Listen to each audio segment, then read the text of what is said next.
Kita semua tahu kalau bahasa itu alat komunikasi. Tapi, gimana kalau saya bilang bahasa itu lebih dari sekedar alat buat ngobrol?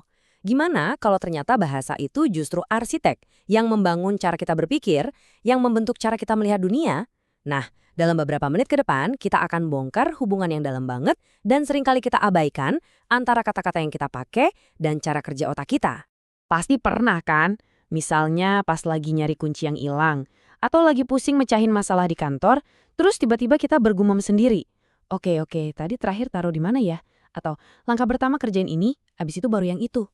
Nah, ternyata suara di dalam kepala kita itu bukan kebiasaan aneh loh, itu justru proses kognitif yang paling mendasar.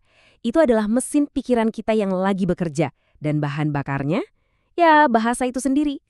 Jadi, yuk kita coba selami lebih dalam soal suara batin ini dan kita lihat apa sih yang bisa diungkap dari cara kerja pikiran kita. Tapi sebelum kita melangkah lebih jauh, kita perlu paham dulu nih kalau bahasa itu sebenarnya punya dua tugas besar, dan salah satunya sering banget kita lupakan.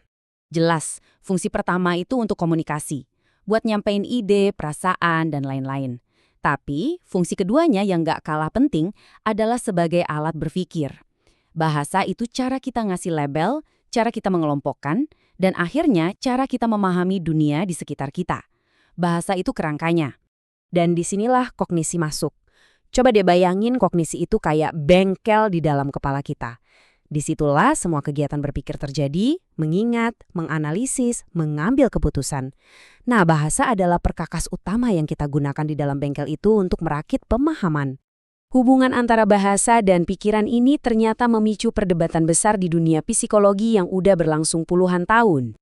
Pertanyaannya kelihatannya sederhana, tapi dalam banget. Apakah kita punya pikiran dulu, baru kita cari kata-kata untuk menggambarkannya? Atau sebaliknya, jangan-jangan justru kata-katalah yang memungkinkan kita punya pikiran yang kompleks? Nah, ada dua kubu besar dalam perdebatan ini. Di satu sisi ada Jean Piaget. Menurut dia, kita itu membentuk konsep dulu lewat pengalaman. Misalnya bayi belajar tentang bola dengan memegang dan melihatnya. Baru setelah itu dia belajar kata bola untuk menamainya. Jadi bagi Piaget, pikiranlah yang jadi pengemudinya. Tapi di sisi lain ada Lev Vygotsky yang punya pandangan sebaliknya. Dia percaya bahwa bahasalah yang kita pelajari dari orang lain yang kemudian jadi alat untuk membentuk pikiran kita. Bahasa memberi kita laci-laci kategori untuk berpikir. Jadi bahasalah pengemudinya. Sekarang mari kita fokus ke idenya Vygotsky yang revolusioner ini. Karena gagasannya benar-benar mengubah cara kita memandang peran bahasa dalam perkembangan otak. Ide kunci dari Vygotsky itu begini. Berpikir itu pada dasarnya adalah proses berbahasa. Suara di kepala kita yang dia sebut ucapan batin atau inner speech itu bukan sekedar hasil dari pikiran, tapi itulah proses berpikir itu sendiri. Prosesnya gimana?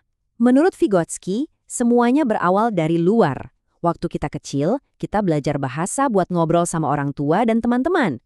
Terus, kita mulai pakai bahasa itu buat diri kita sendiri, seringnya dengan suara keras.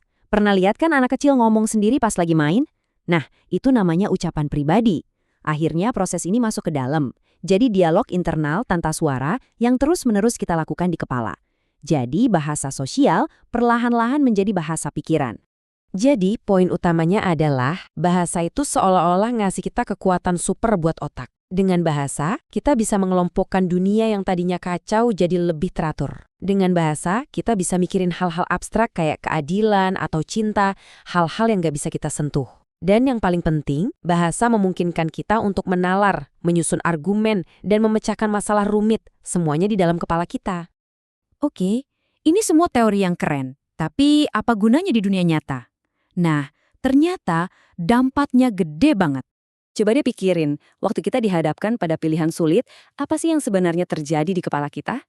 Kita ngobrol sama diri sendiri kan? Kita menimbang untung ruginya, ngecek setiap opsi, dan ingat-ingat pengalaman masa lalu. Nah, ucapan batin yang kaya dan terstruktur inilah yang bikin proses itu jadi jauh lebih efektif. Semakin baik dialog internal kita, semakin jernih dan tajam keputusan yang kita ambil.